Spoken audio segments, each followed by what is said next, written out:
Okay, so we have figured out how to determine concentration of reactants, how to express it, how to identify how much mass, for example, we need to make a given solution of a certain molarity.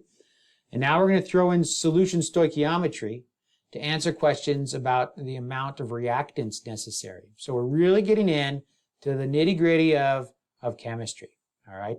So essentially, solution stoichiometry, nothing new here. Remember, stoichiometry allows us to use the power of the chemical equation, the coefficients in front, to relate amounts in the molar ratio of our different reactants or products, okay? And sometimes we'll be given information about more than one reactant, and in that case, we have to recognize that there's probably a limiting reagent. Always have to keep that in mind moving forward, because people love to bring up limiting reagent problems because that's realistic, right? You're usually going to have two reactants that you combine together, and one of them will often limit the process. Okay, so what volume of 2 molar HCl is needed to react 25.2 grams of sodium carbonate completely? Sounds like a hard problem, right? Yeah, I think I can do it. Oh, do you? Yeah. Well, tell us, what would you put? Equal sign, I know that. Very good. So let's give ourselves a little extra space here. And then what goes to the right of the equal sign? Well, we want volume, so milliliters? Very good. We're looking for volume of HCl. Now what? Oh, I should write down, sorry, milliliters of HCl. Okay, now what? Well, I guess I don't know. Okay, that is actually really good. You've done a significant amount there. You've set us up. And we know we need milliliters of HCl. Now we need to become creative and see what information up there gives us information about milliliters of HCl. Well, in the molarity, it says 2 molar, so that means moles per liter of HCl. Very good recognition. That's very good. So the 2 molar, we don't want the moles of HCl, we want the liters on top. So I can say in 1 liter of HCl, I have 2 moles of HCl.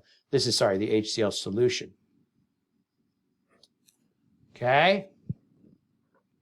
Very good. So now I got liters of HCl on top, and I could convert that liters to milliliters, 1,000 milliliters for every 1 liter of HCl. All right?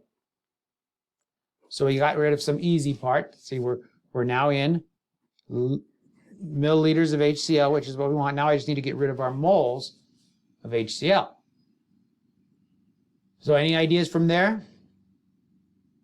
No. I'm done. I don't know what else to do. Okay.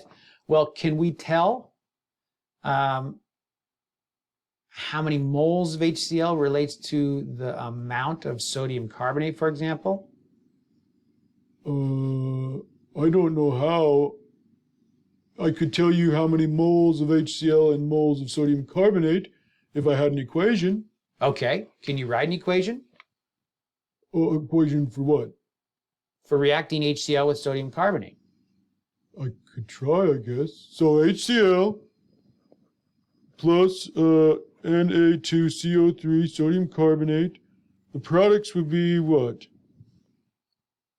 What would the products be? Well, remember our A, B, C, D? Oh, yeah, okay. So, NaCl. That's right. So NaCl, changing partners right there. And we have to make sure that they come together in the right way in terms of the charges on those ions. Na has a positive 1 charge, chloride ion has a negative 1 charge. So it's not balanced, but we'll balance it later, right? Oh, okay. I was trying to see how we could balance that. So the other thing is HCO3. All right, HCO3. Yeah. Now, it is critical that we recognize how those ions come together in the right proportions. Oh, yeah, so CO3 is a 2- ion and hydrogen is a +1, so you need 2 hydrogens. Very good. H2CO3. Excellent job. So Now we can balance this equation. It looks like you're going to need 2 HCl's and get 2 sodium chlorides. Is that it? I think so. Okay, very good. So what we have now is from the power of this equation, I can see the relationship between moles of HCl. I can go from moles of HCl to moles of sodium carbonate, right? Oh, okay. Why do you want to do that? Well, because then I can go from moles of sodium carbonate to grams of sodium carbonate, Na2CO3, Na2CO3, and then I can put my grams of sodium carbonate that they said I had to start off with, which is 25.2, right up there. So then I got rid of my grams of sodium carbonate and my moles of HCl and my moles of sodium carbonate, right? You see that? And I'd be left with moles, milliliters of HCl. Oh, okay. So let's see. How do we know? I know that it says right there 106. So I know 106 grams per mole of sodium carbonate. Very good. But how do I know the moles of HCl? Is that just the stoichiometry on the equation? That's right. So what's the ratio? Oh, 2 to 1. Very good. 2 to 1, because there's 2 moles of HCl for every 1 mole of sodium carbonate. Okay, so that's it? That's it. 1,000 times 2 divided by 2 divided by 106 times 25.2, and that should give us how many milliliters of our HCl solution. So in their problem here, they just solved it in liters, so our value should be 238. Okay? Very good. Here's another one. What do you think? I think we should give the folks at home a chance to try it. That's very good. Let's give the folks at home a chance to try it, but also I'm going to give you a little bit of a clue here. They've given us information about moles of one compound, barium sulfate, but they also gave us information about the amount of another compound, magnesium sulfate. Okay, no, sorry, barium chloride. Barium chloride. All right. So we are going to need to get a chemical equation. You're going to have to write that down, but we're also going to have to recognize that they gave us information about 2 different reactants. So give it a shot. Okay, did you try it? I hope they tried it.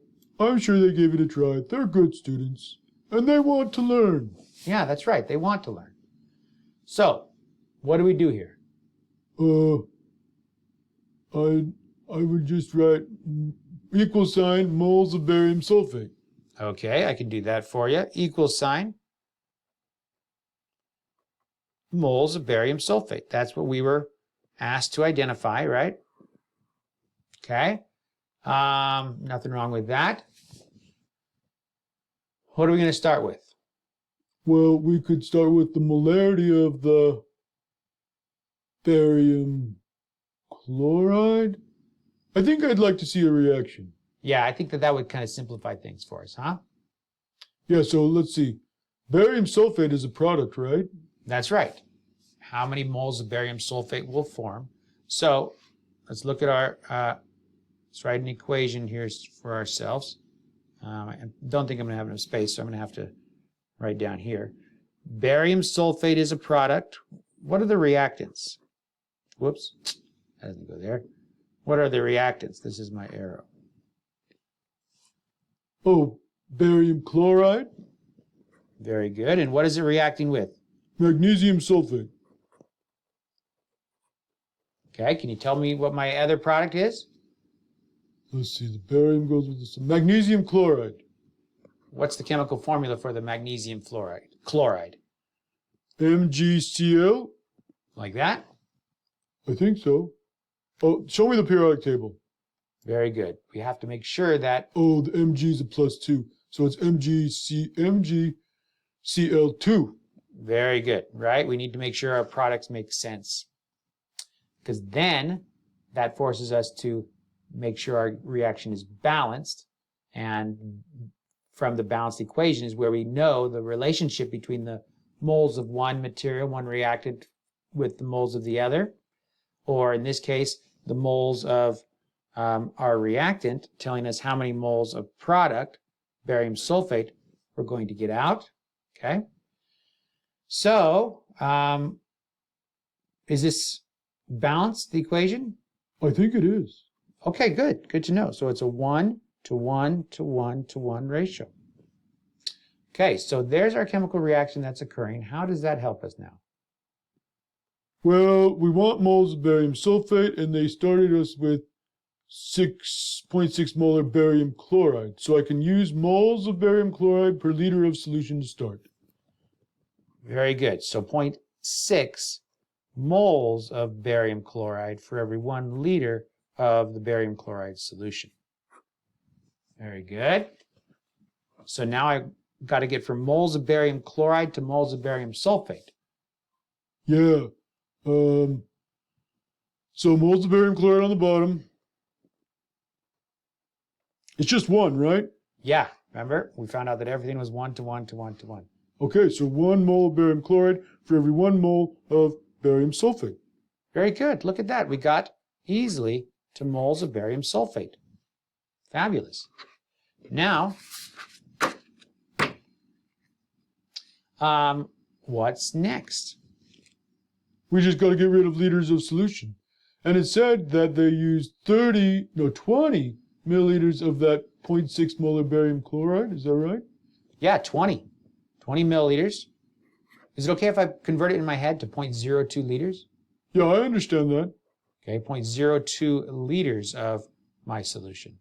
Okay, so that cancels out liters of solution. So 0.6 times the 0.02 should tell me how many moles of barium sulfate. Okay. Now what do we do? Oh, wait. What? This is a limiting reagent problem. What? A limiting reagent. They told us about moles of barium chloride and moles of magnesium sulfate. Okay, very good. Yeah. So, what does that mean? It means we just have to do the same thing again, but use the magnesium sulfate this time. Very good. So, I'm going to write again my moles of barium sulfate. This time starting with what? Just the same thing, same way, but 0.5 of the moles of magnesium sulfate for every 1 liter of the solution. All right, and then what do I do? Convert the magnesium sulfate to the barium sulfate. That's a 1 to 1 ratio again. Moles, right? Yeah. And then we used 0.03 liters of our magnesium sulfate. Very good. Okay, and that'll tell us how many moles of barium sulfate. Now tell me why again you had to do it twice. Whoops. No, this is not magnesium sulfate. This is barium sulfate. Oh, no, sorry. That was magnesium sulfate. That's liters of solution. That got rid of there. So we're left with our barium sulfate. Liters of solution cancels out with that. Okay. So tell me why we had to do it twice again? Because it's a limiting reagent problem. So you don't know which one's going to run out first. All right. So if I have to put this into my calculator, what are my answers going to, what am I looking for? You're looking for the smallest one. So put in there 0.6 times 0.02. That's 0.012. Okay, that's moles of barium sulfate.